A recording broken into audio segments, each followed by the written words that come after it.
اعوذ باللہ من الشیطان الرجیم بسم اللہ الرحمن الرحیم رب اشرح لی صدری ویسر لی امری واحلل عقدۃ من لسانی یفقہوا قولی رب زدنی علما رب زدنی علما رب زدنی علما کثیرا صدق اللہ العلی العظیم۔ السلام علیکم ورحمۃ اللہ وبرکاتہ۔ دوستو، میں ہوں آپ کا بھائی، آپ کا دوست طارق ملک۔ آج بہت سے کالموں میں سے اپنا ایک کالم میں نے ڈھونڈا، تلاش کیا، کیونکہ بہت دنوں سے مجھے اس کی تلاش تھی، اور وہ کالم آپ کو پسند ضرور آئے گا اور آپ اسے لائک کریں گے انشاءاللہ، کیونکہ حالات جب میں نے یہ کالم لکھا تھا تب بھی ایسے ہی تھے اور آج کچھ برسوں کے بعد بھی ویسے ہی ہیں۔ آغاز کرتے ہیں۔ پیارے قارئین، وقت تیزی کے ساتھ گزرتا جا رہا ہے۔ سال مہینوں میں، ہفتوں میں، اور ہفتوں سے دنوں میں تبدیل ہوتے جا رہے ہیں۔ ایک حدیث مبارکہ کے مطابق یہ سب قرب قیامت ہے۔ فرمان باری تعالیٰ ہے، جس طرح کے لوگ اسی طرح کی اس مزاج کی قوم اور جیسے افراد ہوں گے، میں ویسے ہی حاکم مسلط کر دوں گا۔ پیارے قارئین، آئیے آج حکمرانوں کو ایک کونے میں سجا کر خود کو تولنے، ٹٹولنے اور دیکھنے میں وقت صرف کرتے ہیں کہ ہم لوگ کیا ہیں اور ہمیں کیا ہونا چاہیے۔ ایک بزرگ کا کہنا ہے کہ ہمارے کام تو اور نام تو مسلمانوں والے ضرور ہیں، مگر کردار و عادات و اطوار کسی بھی سمت سے مسلمانوں والی نہیں ہے۔ ہمارے اس بگاڑ میں کس کا ہاتھ ہے؟ وہ کون سی قوت ہے جو مسلمانوں کو کام کا نہیں، نام کا نہیں، بس مسلمان رہنے پر مجبور کر رہی ہے؟ کیا خیال ہے؟ آج ذرا خود کو احتساب کے آئینے میں کھڑا کر کے خود سے ہی نظریں ملانے کی کوشش نہ کریں؟ کیا خیال ہے؟ چلیں کوشش کرتے ہیں۔ دوستو، آئیے ایک کردار کا تعارف آپ سے کرواتا ہوں۔ نام ہے ان کا عابد، پیشہ سرکاری نوکری، تنہا 15 یا 20 ہزار روپے، پوش علاقے میں بہترین کوٹھی، بچے اونچے اسکولوں کالجوں میں طالب علم، ہر بچے کے پاس بائک اور مہنگا ترین موبائل فون ہے، بیگم کے پاس جیولری کے کئی ایک سیٹ، ملبوسات سے بھری الماریاں۔ پچھلے دنوں بیٹی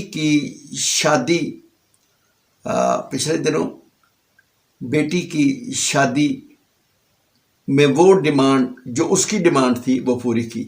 یاد رہے کہ موصوف جان بوجھ کر سائیکل پر تشریف لے جاتے ہیں اپنے آفس میں۔ ان کے ہاں ایک نہیں، دو جمبو سائز کے فریج ہیں، اور کھانے کے وقت انواع و اقسام کے کھانوں سے میز بھری ہوتی ہے۔ ویسے موصوف نماز روزے کے پابند، جبکہ 2 مرتبہ حج اور عمرے کی سعادت بھی حاصل کر چکے، اور زکوٰۃ ادا کرنے میں انہوں نے کبھی تساہل سے کام نہیں لیا۔ ان کے پاس سب کچھ ہے، مگر شاید ضمیر نام کی کوئی چیز ان کے پاس نہیں۔ ایک رازداں سے پتہ چلا ہے کہ حضرت کا بینک بیلنس مختلف رشتہ داروں کے نام سے کئی ایک بینکوں میں پڑا ہوا ہے۔ ان میں ایک قابل ذکر عادت ہے کہ موصوف آئینے کے سامنے جانے سے کتراتے ہیں کہ کہیں اپنی ہی نظروں کے تیروں سے گھائل نہ ہو جائیں۔ پیارے قارئین، ایک اور کردار، ایک اور حضرت سے آپ کا تعارف کرواتے ہیں۔ نامی تو نور الہی ہے، مگر صاحب تاج ہے۔ بہت سی ایجنسیوں اور ایک بہت بڑا جنرل سٹور ان کی ملکیت ہے، جہاں پر دنیا کی ہر شے دستیاب ہے۔ جناب نور الہی بارش، تہجد گزار اور حاجی صاحب ہیں، بس ہر وقت زکوٰۃ ادا کرتے ہیں، اور ایک فلاحی ادارے کے چیئرمین بھی ہیں۔ آئیے ان پر ذرا نظر دوڑاتے ہیں کہ نور الہی صاحب جو کہ 20 سال قبل ایک چھوٹی سی مسالہ جات کمپنی کے فیکٹری کے مالک تھے، کروڑ پتی کیسے بن گئے۔ رازداں سے علم ہوا کہ جناب حاجی صاحب نے ملاوٹ کی آخری حدوں کو بھی چھو کر یہ مال و متاع حاصل کیا ہے۔ ان کے کاروبار کا حال یہ ہے کہ روزانہ کئی بوریاں سپلائی کی صورت میں ملاوٹ شدہ مسالہ جات پورے ملک میں بھیجے جاتے ہیں، اور پھر دیکھتے ہی دیکھتے یہ کئی ایجنسیوں اور شہر کے سب سے بڑے جنرل سٹور کے مالک بھی بن گئے، جہاں بیسیوں ملازم عوام کی دن رات خدمت کرتے ہوئے دکھائی دیتے۔ موصوف کی کوئی اولاد نہیں ہے، اور ایک لے پالک کل کو ان کے کاروبار، کوٹھیوں، سٹور اور بینک بیلنس کا مالک بنے گا اور بننے والا ہے۔ واہ کیا بات ہے! فوج کس کی، موج کس کی۔ حاجی صاحب کی زوجہ محترمہ کینسر کی مریضہ ہیں، اور ان کی بیماری پر روزانہ ہزاروں روپے خرچ ہوتے ہیں۔ حاجی صاحب کو بھی آئینے سے بہت چڑ ہے۔ پیارے قارئین، ایک اور کردار جو نہایت ہی اہمیت کا حامل ہے، یہ ایک ٹھیکیدار ہے، منشی کے نام سے معروف ہے۔ ان کے رابطے بیوروکریسی سے اس طرح کے ہیں کہ روزانہ کسی نہ کسی بڑے ریسٹوران میں لنچ، ڈنر اور نہ جانے کیا کیا ہوتا ہے۔ سیاسی حضرات سے بھی ان کا گہرا ناطہ ہے۔ دراصل یہ ایک مثلث ہے، بیوروکریسی، سیاسی حضرات اور ٹھیکیدار صاحبان ویسے ہی بانٹ کر کھانا باعث ثواب سمجھتے، مگر دیکھنا تو یہ ہے یہ کھا کس کو رہے ہیں۔ جی ہاں، یہ سب مل کر اس کو کھا رہے ہیں جو ہمارا پاکستان ہے، جس کا نام پاکستان ہے، اور اب یہ پاکستان دیوالیہ ہونے کو جا رہا ہے۔ یہ سال میں کئی بار گلیاں اور سڑکیں بنانے والے ارب پتی ٹھیکیدار ہمارے معاشرے پر بدنما داغ ہیں، مگر اس داغ کو مٹائے گا کون؟ ہمارے لیڈر، بیوروکریٹس یا خود منشی ٹھیکیدار صاحب جیسے لوگ؟ جی نہیں، اس داغ کو مٹانے والا کوئی نہیں، بلکہ اسے مزید پھیلانے کی سازشیں دن بدن عروج پر جا رہی ہیں۔ یاد رہے کہ ٹھیکیدار موصوف کو اپنی دولت کا علم ہی نہیں۔ جناب خود ایک ایسی بیماری میں مبتلا ہو چکے ہیں جس کا علاج بھی ابھی تک دریافت نہیں ہو سکا۔ ان کے برخوردار بیرون ملک ہیروئن سمگلنگ کے کیس میں لمبی جیل کاٹ رہے ہیں، جبکہ داماد محترم قتل کے جرم میں جیل کی کال کوٹری میں آخری سانس گن رہے۔ مگر ٹھیکیدار صاحب کی دولت اکٹھا کرنے والی طبیعت پر اس کا کوئی اثر نہیں ہے۔ وہ مسلسل ایک ہی دن میں ہیں، مال اور صرف مال، بس۔ ہمارے معاشرے میں اس نہج پر چلنے والے کتنے ٹھیکیدار ہیں، کیا کوئی گن سکتا ہے؟ نہیں گن سکتا۔ منشی ٹھیکیدار کا کہنا ہے کہ جدوں ہوئے گا حساب ادوں ویکھ لواਂਗੇ۔ پیارے قارئین، کوئی بھی ادارہ دیکھ لیں، لوٹ مار مچی ہوئی ہے۔ آئیے ایک اور ہستی کا آپ کو ملواتا ہوں آپ سے۔ یہ ملاقات بہت ضروری ہے۔ ان کا نام ہے چاچا شرفو۔ یہ بلا معاوضہ خدمت کے قائل نہیں ہیں، بلکہ خود اپنی خدمت کروانے میں ثانی نہیں رکھتے۔ کئی ایسے کردار آپ کو ہر شہر کی گلیوں میں نظر آئیں گے، سڑکوں پر، دکانوں پر نظر آئیں گے، اور سودے کرتے ہوئے نظر دکھائی دیتے ہیں۔ جی ہاں، اس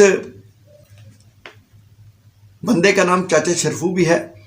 اس کا کام جھوٹی گواہیاں دینا ہے، رشوت لے کر لوگوں کے ناجائز کاموں کو جائز قرار دینا ان کا کام ہے، ناجائز قرار دلوانا بھی ان کا کام ہے۔ کئی بے گناہ ان کی وجہ سے جیلوں میں سڑ رہے ہیں، اور کئی ایک تو پھانسی کے تختے تک بھی جا پہنچے ہیں، مگر چاچا شروع ہے کہ اس کام کو عبادت سے تعبیر کرتا ہے۔ واہ کیا بات ہے! یاد رہے کہ چاچا شرفو اپنے علاقے کی مسجد کا صدر، محلہ کمیٹی کا چیئرمین اور نہ جانے کیا کیا ہے۔ لوگ اس کی بہت زیادہ عزت کرتے ہیں۔ ان کے رابطے شریفوں سے ہی نہیں بلکہ بہت سے شریفوں سے ہیں۔ چاچا شرفو نے جھوٹی گواہیاں دینے میں بہت مال بنایا ہے۔ ان کی حالت یہ ہے کہ جس دن جوا نہ کھیلیں انہیں نیند نہیں آتی، اور جس رات شراب نہ پئیں تو یہ صبح گواہی نہیں دے سکتا۔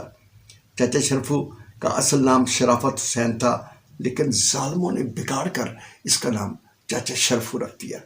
پیارے قارئین، رات کے 2 بج چکے ہیں، لیکن شہر کے ایک بڑے پوش علاقے میں ایک ڈرائنگ روم جاگ رہا ہے۔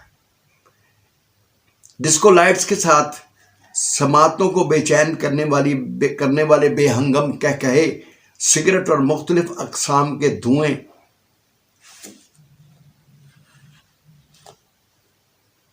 کے ببوکے، ایک ہاہکار مچی ہے۔ سی ڈی چینل پر تھرکتے جسم اور خیالی بڑکے۔ اچانک ڈرائنگ روم کا اندرونی دروازہ کھلتا ہے اور ایک صاحب تشریف لاتے ہیں۔ تمام حضرات احتراماً کھڑے ہو جاتے ہیں، مگر وہ صاحب کسی کی پرواہ کیے بغیر صوفے پر ڈھیر ہو جاتے ہیں۔ سانسوں کی بحالی کے بعد شرکاء اور شرفاء پر ایک طائرانہ نظر ڈالتے ہیں۔ ان کا ملازم کرسی پر میز لگائے بیٹھا ہے۔ اب شرکاء باری باری جا کر بند لفافے ان کے حوالے کر رہے ہیں۔ پیارے دوستو، ان بے شمار شرکاء میں نور الہی، چاچا شرفو، منشی ٹھیکیدار بھی شامل ہیں۔ لیجئے، تمام بند لفافے ان شرکاء سے ملازم کو منتقل ہو گئے ہیں۔ اب حضرت اپنے صوفے سے اٹھ کر حاضرین کو خطاب فرما رہے ہیں۔ پیارے قارئین، خطاب فرماتے ہوئے کہتے ہیں، دیکھو بھائیو، یہ رقوم جو روزانہ کی بنیاد پر آپ ہمیں دے رہے ہیں وہ ہماری پارٹی کو مضبوط بنانے کے کام آتی ہے۔ ہمیں امید ہے کہ آنے والے الیکشن میں بھی ہماری پارٹی ہی میدان مارے گی۔ میں آپ کو یقین دلاتا ہوں کہ پارٹی کی مضبوطی کے ساتھ ساتھ آپ بھی دن بدن مضبوط ہوں گے۔ بس ایک بات یاد رکھیے گا کہ پارٹی ہے تو ہم ہیں، آئیے پھر کچھ کھاتے اور کچھ پیتے ہیں۔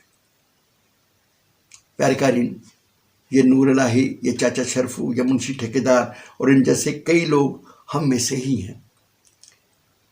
بے شک تعداد کے اعتبار سے یہ کالی بھیڑیں 22 کروڑ کے مقابلے میں زیادہ نہیں ہیں، مگر ہمیں ایسی کالی بھیڑوں کا محاسبہ کرنا ہے، چاہے وہ کسی بھی کلاس، کسی بھی جماعت اور کہیں سے بھی ہوں۔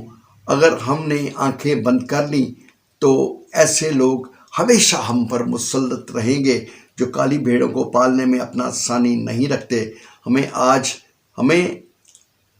ہمیں آج ایسے سب ڈرائنگ روموں کو تاریک کرنا ہوگا جو رات کے اندھیرے میں جاگتے ہیں۔ دوستو، حالات کل بھی وہی تھے، آج بھی وہی ہیں۔ ملک دیوالیہ ہونے کو چلا ہے۔